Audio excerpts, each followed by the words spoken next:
Today we're unboxing the Seiko Astron HAB004J1, part of Seiko's exclusive 145th Anniversary Limited Edition collection.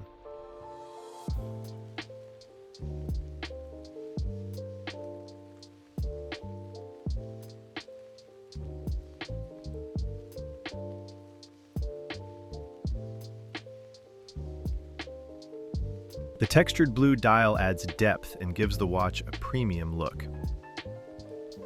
Only 2,000 pieces of this watch were produced worldwide, making it a truly exclusive release.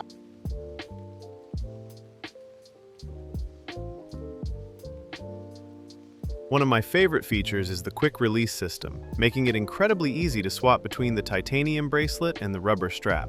Personally, I prefer the rubber strap. It gives the watch a sportier look and makes it even more comfortable to wear. And here it is next to the other new Seiko Astron models, showcasing Seiko's latest Astron collection.